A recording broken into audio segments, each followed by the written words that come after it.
Hey everyone, this is Vicky. Welcome to my channel Vicky's fit game. तो जैसे मैंने कहा था कि मैं बहुत जल्द ही 12 वीक ट्रांसफॉर्मेशन गेम शुरू करने वाला हूँ। तो आज है हमारा पहला दिन। तो कुछ भी बोलने से पहले मैं मेरी बॉडी कंडीशन दिखा देता हूँ आपको। तो आप देख सकते हो बहुत ज़्यादा फैट है बॉडी में, टमी फैट, चेस्ट फैट। ये हर बिगिनर का प्रॉब्लम होता है, टमी फैट, चेस्ट फैट और साइड फैट। आप बैक में भी देख सकते हो। तो हर तरफ फैट है बॉडी में। ये हर बिगिनर का प्रॉब्लम होता है। मैं भी आपकी तरह बिगिनर हूँ, आप भी मेरी तरह बिगिनर हो। तो हम दोनों इस ट्रांसफॉर्मेशन चैलेंज को कैसे कैसे आसानी से वेट लॉस करेंगे, इस चैलेंज में आपको सिखाऊंगा, आपके साथ टिप्स शेयर करूंगा। और इस वीडियो में आपके साथ कुछ ऐसे स्टेप्स शेयर करूंगा, दो स्टेप्स आप करने के बाद आपको वेट लॉस करना बहुत ज़्यादा आसान लगेगा, गेम की तरह लगेगा। तो इस चैलेंज का नाम उसी वजह से मैंने 12 वीक ट्रांसफॉर्मेशन गेम रखा है, क्योंकि ये चैलेंज मैं बहुत ही आसान करने वाला हूँ। कोई भी बिगिनर हो या कोई भी जिसके बॉडी में बहुत ज़्यादा फैट है, तो वो कैसे इस चैलेंज को आसानी से फॉलो करेगा और वेट लॉस करना कैसे आसान रहेगा, कैसे आप खुद ही इंस्पायर होके वेट लॉस करोगे, आपको मोटिवेशन की ज़रूरत भी नहीं पड़ेगी, वो मैं आपको सिखाऊंगा। आपके साथ बहुत सारे टिप्स और ट्रिक्स शेयर करूंगा। और इस वीडियो में मैं आपके साथ ऐसे 2-3 स्टेप्स शेयर करूंगा, जिसके बाद ये चैलेंज बहुत ही आसान होगा और वेट लॉस करना बहुत ज़्यादा आसान होगा आपके लिए। तो चलिए शुरू करते हैं। आज हमारा पहला दिन और आज हम करने वाले फुल बॉडी एक्सरसाइज। तो कोई भी वर्कआउट शुरू करने से पहले सबसे पहले हमें वार्म अप करना है, उसके बाद ही वर्कआउट शुरू करना है।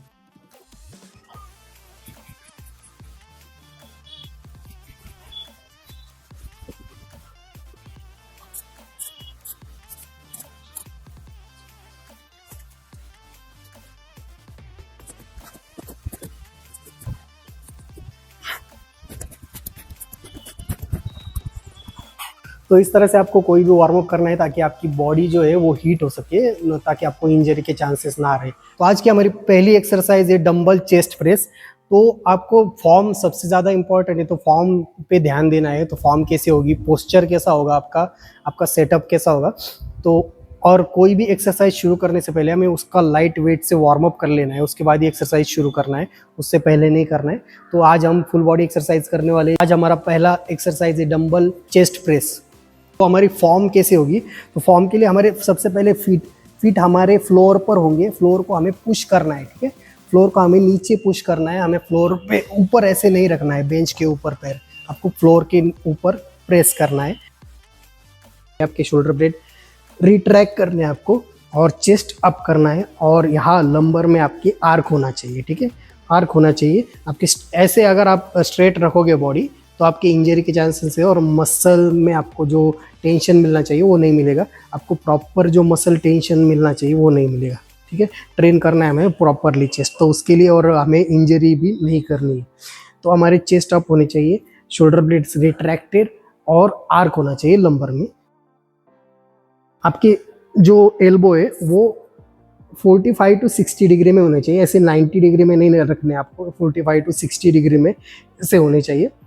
और स्ट्रेट आपको ये यहाँ तक ऊपर लेके जाना है, आपको स्ट्रेट आपको यहाँ तक लेके जाना है, और नीचे आपको यहाँ तक आना है, ठीक है। स्क्वीज करना है मसल को और स्ट्रेच करना है, स्क्वीज एंड स्ट्रेच। और आपके डंबल जो है वो मिड चेस्ट के, लोअर मिड चेस्ट के आसपास होंगे, और डंबल आपको के जो है स्ट्रेट अप करने आर्क में, ठीक है। आर्क में मतलब आपको इस तरीके से आपके ऊपर जाने चाहिए और इस तरीके से नीचे आना चाहिए डंबल, ठीक है। आपके स्ट्रेट नहीं जाना है, आपको स्ट्रेट इस तरीके से आपको नहीं परफॉर्म करना है। अगर आप स्ट्रेट करते हो तो आपके मसल पर टेंशन नहीं आएगा प्रॉपर। तो आपको ध्यान रखना है कि आपके 45 टू 60 डिग्री में आपके एल्बो होने चाहिए। आपको आर्क में ऊपर जाना है स्ट्रेट, और चेस्ट को प्रेस करना है, आपको फील पर करना है, मसल माइंड कनेक्शन होना चाहिए, ताकि आपके मसल में ज़्यादा से ज़्यादा ब्लड जा सके।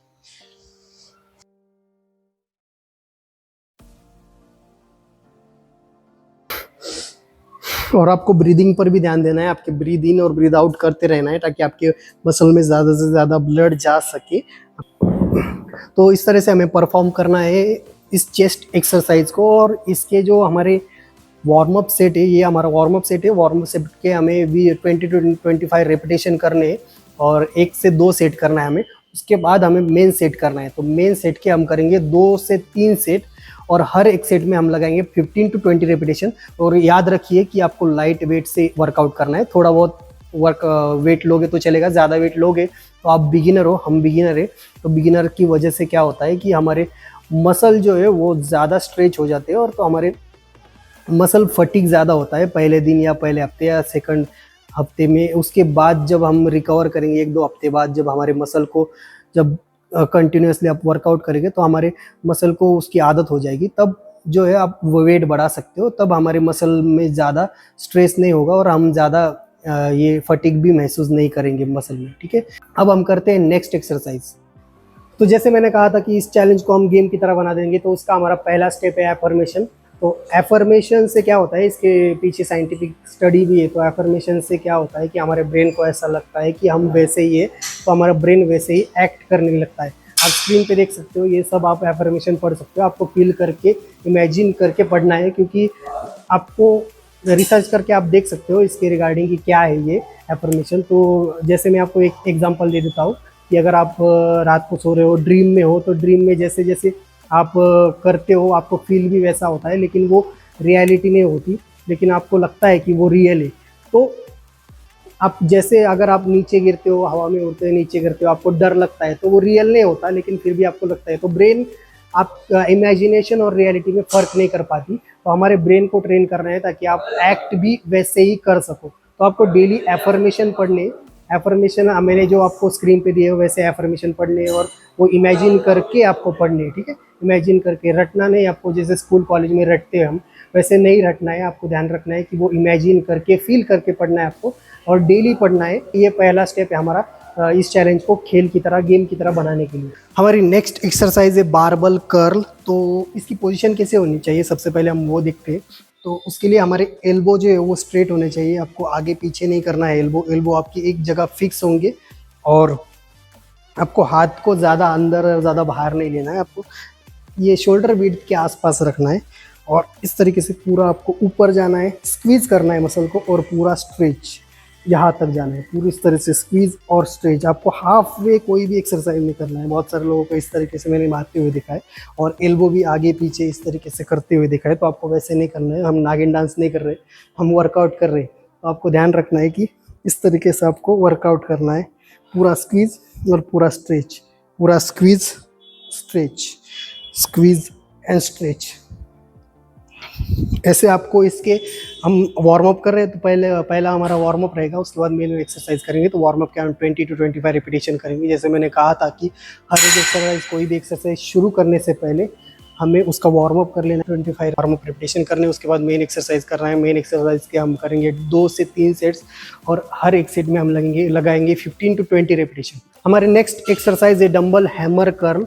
तो फॉर्म आपको सही से रखना है, फॉर्म सही होनी चाहिए, सेटअप सही होना चाहिए, आपका पोस्चर हो, आपके जो शोल्डर ब्लेड है वो रिट्रैक्शन में होने चाहिए, प्रोट्रैक्ट नहीं होने चाहिए। इस तरीके से रिट्रैक्ट करना है आपको शोल्डर ब्लेड को। आपके डंबल को इस तरह से आपको ग्रैब करना है, और आपका स्ट्रेट यहाँ तक आना चाहिए डंबल। ठीक है, पूरा स्क्वीज और पूरा स्ट्रेच, पूरा स्क्वीज करना है मसल को। आपको हाफ वे कोई भी एक्सरसाइज नहीं करना है, ताकि आपके मसल में ज़्यादा से ज़्यादा ब्लड जा सके।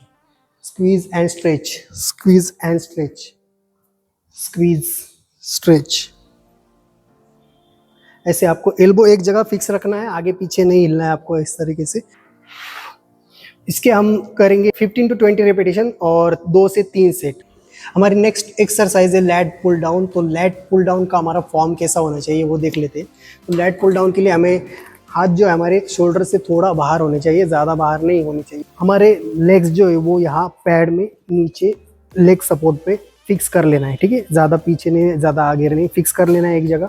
और हमें शोल्डर ब्लेड थोड़े रिट्रैक्ट करने, चेस्ट अप होने चाहिए। बैक जो आर्क है वो होना चाहिए, बैक में स्ट्रेट ऐसे नहीं होना चाहिए, बैक में आर्क होना चाहिए इस तरीके से लंबर में। ठीक है, और हमें स्ट्रेट यहाँ तक, अपर चेस्ट तक हमें लेके आना है बार को, और स्ट्रेट यहाँ तक पूरा नहीं छोड़ना है हमें, ऐसे पूरा नहीं छोड़ देना है हमें, बार को यहाँ तक ही लेके आना है। और आपको एक और चीज़ ध्यान में रखना है कि आपकी एल्बो जो है वो बाहर नहीं जानी चाहिए, एल्बो आपको अंदर रखने। तो इस तरीके से आपको नीचे खींचते समय एल्बो को अंदर लेके आना है, एल्बो को आपको अंदर लेके आना है यहाँ तक। तो इस तरीके से हमें इसके 20 to 25 रिपीटेशन वार्म अप के करने हैं। उसके बाद हम मेन वर्कआउट करना है, और मेन वर्कआउट के हम करेंगे 2 से 3 सेट्स, और हर एक सेट के हम करेंगे 15 to 20 रिपीटेशन। हमारी नेक्स्ट एक्सरसाइज है स्कल क्रशर। स्कल क्रशर के लिए हमारी फॉर्म कैसी होनी चाहिए आप देख लीजिए एक बार। हमारे शोल्डर ब्लेड जो है वो रिट्रैक्ट रहेंगे, अंदर रहेंगे, आपको आगे नहीं ले जाना है। और हमारे बैक में आर्क होना चाहिए स्ट्रेट। अगर आप बैक रखोगे तो इंजरी के चांसेस है, तो आपको ध्यान रखना है कि आपके बैक में आर्क होना चाहिए और शोल्डर ब्लेड रिट्रैक्ट करना है। और आपको एल्बो जो है वो एक जगह फिक्स करना है, ज़्यादा आगे नहीं ज़्यादा पीछे नहीं, एक जगह फिक्स कर लेना है और सीधा आपको नीचे यहाँ तक आना है, सीधा स्क्वीज एंड स्ट्रेच। आपको एल्बो ज़्यादा आगे पीछे नहीं ले जाना है। बहुत सारे लोग क्या करते हैं कि एल्बो को आगे पीछे इस तरीके से एल्बो को आगे या पीछे लेके जाते हैं, तो आपको एल्बो एक ही जगह फिक्स रखना है। तो इस तरीके से हमें इसके 20 to 25 रेपिटेशन पहले वार्म अप करना है और उसके बाद हम करेंगे मेन एक्सरसाइज। तो मेन एक्सरसाइज के हम करेंगे 2 से 3 सेट और हर एक सेट में हम करेंगे 15 to 20 रेपिटेशन। तो सेकंड जो स्टेप है हमारा इस चैलेंज को गेमिफाई बनाने के लिए वो है अकाउंटेबिलिटी। तो अकाउंटेबल रहना बहुत ज़्यादा इंपॉर्टेंट है खुद के साथ, ठीक है, और गेमिफाई तरीके से अकाउंटेबल रहना है ताकि आपको ये ऐसा बहुत ज़्यादा मुश्किल भी ना लगे। तो उसके लिए एक एप्लीकेशन है, आप कोई भी एप्लीकेशन डाउनलोड कर सकते हो और आप खुद के साथ अकाउंटेबल रह सकते हो। आप जो है हैबिटिका वो डाउनलोड करके आप आपके साथ खुद के साथ अकाउंटेबल रह सकते हो ताकि आपका वेट लॉस जर्नी बहुत ज़्यादा आसान हो जाए मेरे साथ, ठीक है। तो उसके लिए आपको हैबिटिका डाउनलोड करना है और जो मैं बता रहा हूँ वो सब चीज़ें उस एप्लीकेशन में आपको ऐड करना है और वैसे वैसे आपको एक्ट करते जाना है, ठीक है। ये हमारा सेकंड स्टेप है। हमारी नेक्स्ट एक्सरसाइज है बार प्रेस डाउन। हमारा पोस्चर कैसा होना चाहिए बार प्रेस डाउन के लिए? हमारे एल्बो जो है वो स्ट्रेट होने चाहिए और आपका बैक जो है वो स्ट्रेट होना चाहिए, चेस्ट अप होना चाहिए, ठीक है, चेस्ट अप, बैक स्ट्रेट और सीधा नीचे जाना है आपको। फुल्ली एक्सटेंड और फुल्ली कॉन्ट्रैक्ट करना है आपके मसल को, fully extend and fully contract, यहाँ तक जाना है आपको। हाफ वे कोई भी ऐसे इस तरीके से मैं बहुत सारे लोगों को लगाते हुए देखा है, लेकिन ऐसे नहीं लगाना है आपको। आपको ध्यान रखना है कि पूरा स्ट्रेच और पूरा स्क्वीज करना है मसल को, stretch and squeeze, stretch and squeeze, ठीक है। आपको एल्बो एक जगह ही फिक्स करना है, आगे और पीछे नहीं जाना चाहिए आपको। एल्बो एक ही जगह फिक्स होना चाहिए। इस तरीके से हमें इसके 2 से 3 सेट करने हैं और हर एक सेट में आपको 15 to 20 रेपिटेशन कर ली। हमारे नेक्स्ट एक्सरसाइज है लेग प्रेस। तो लेग प्रेस के लिए हमें सबसे पहले बॉडी पोजीशन पे ध्यान देना है। ऐसे आराम से सोने जाना है, हम सोफे पर नहीं है, हम यहाँ पर जिम में आए हैं। तो हमें ध्यान रखना है कि हमारा जो बैक है वो आर्क होना चाहिए, चेस्ट अप होना चाहिए, शोल्डर ब्लेड रिट्रैक्टेड होने चाहिए और हमारे फीट जो है वो शोल्डर विड्थ होने चाहिए, ज़्यादा बाहर नहीं ज़्यादा अंदर नहीं, शोल्डर विड्थ होंगे। और हमें क्वाड्स ट्रेन करने हैं, तो क्वाड्स के लिए हमें इस तरीके से हमारी पोजीशन होंगी, ठीक है। और यहाँ तक हमें नीचे आना है और पूरा स्ट्रेच करना है। पूरा स्ट्रेच करते समय ध्यान रखिए आपके घुटने स्ट्रेट नहीं होने चाहिए, घुटने आपके यहाँ तक बेंड होने चाहिए। अगर आप ज़्यादा स्ट्रेट करोगे तो आपकी इंजरी के चांसेस बढ़ जाते हैं। आपका वेट अगर कम हो तो अभी कुछ नहीं होगा, जैसे जैसे आप करते जाओगे, वेट बढ़ाते जाओगे, वैसे वैसे आपके घुटने में प्रॉब्लम होने के चांसेस है, घुटने में इंजरी होने के चांसेस है। तो ध्यान रखना है कि आपके घुटने बेंड होने चाहिए थोड़े और आपको यहाँ तक नीचे आना है, ज़्यादा रोल नहीं करना है बैक को। आपके लोअर बैक में भी पेन हो सकता है, आपकी लोअर बैक इंजर्ड हो सकती है। तो आपको ध्यान रखना है कि आपका जो ग्लूट्स है वो रोल नहीं होना चाहिए, आपको यहाँ तक ही लेके आना है ताकि आपके क्वाड्स ही ट्रेन हो सके और थोड़ा बहुत प्रेशर आपके ग्लूट्स पे और हैमस्ट्रिंग पे आएगा। तो मेन आपका जो मसल है, टारगेटेड मसल, वो है हमारे क्वाड्स, ठीक है। तो यहाँ तक हमें नीचे जाना है और यहाँ तक हमें ऊपर जाना है, वो stretch and squeeze, stretch and squeeze. तो इसके हम 20 to 25 रेपिटेशन पहले करेंगे वार्म अप के और उसके बाद हम मेन वर्कआउट करेंगे। मेन वर्कआउट के हम 2 से 3 सेट करेंगे और हर एक सेट में हम 15 to 20 रेपिटेशन करेंगे। हमारी नेक्स्ट एक्सरसाइज है लेइंग लेग कर। तो ये हमारी हैमस्ट्रिंग की एक्सरसाइज है। हमारी बैक में आर्क नहीं होना चाहिए, हमारे बैक ऐसे सीधा होना चाहिए, ठीक है। और हमें परफॉर्म करने समय ध्यान रखना है कि हमें पूरा स्क्वीज और पूरा स्ट्रेच करना है, ठीक है। तो स्क्वीज यहाँ तक हमें ग्लूट्स को टच करना है, पैड को, और पूरा नीचे लेके जाना है। रोलर जो है हमारा वो ग्लूट्स पे टच होना चाहिए रोलर, और पूरा नीचे जाना है, आपको स्ट्रेच करना है, स्क्वीज एंड स्ट्रेच। तो इस तरह से हमें इसके 2 से 3 सेट करने और हर एक सेट में हमें 15 to 20 रेपिटेशन करने। तो चलिए अब करते हैं हम नेक्स्ट एक्सरसाइज। हमारी नेक्स्ट एक्सरसाइज है स्टैंडिंग काफ रेज। तो काफ रेज के लिए अगर आपके पास ये स्टैंडिंग काफ रेज का मशीन नहीं है तो आप किसी भी चीज़ का इस तरीके से चीज़ का आप यूज़ कर सकते हो। तो उसके लिए आपकी पोजीशन कैसे होनी चाहिए, आपको पूरी तरीके से स्क्वीज करना है मसल को, पूरा स्ट्रेच करना है, ऊपर जाना है पूरा और पूरी तरीके से नीचे जाना है, ठीक है। आपको हाफ वे भी नहीं करना है। आप अगर हाफ वे करोगे तो आपके मसल में ब्लड नहीं जाएगा, ठीक है। तो ब्लड ज़्यादा से ज़्यादा जाने के लिए आपको पूरा स्क्वीज और पूरा स्ट्रेच पर ध्यान देना है, ठीक है। इस तरीके से स्क्वीज एंड स्ट्रेच। और आपकी जिम में अगर ऐसी मशीन है स्टैंडिंग काफ रेस की, तो आप उसका भी यूज़ कर सकते हो। आपका बैक स्ट्रेट होना चाहिए। और आपके एक और चीज़, आपको घुटने में बेंड नहीं रखना है। घुटने आपके ऐसे बेंड नहीं होने चाहिए, आपके सीधे होने चाहिए घुटने।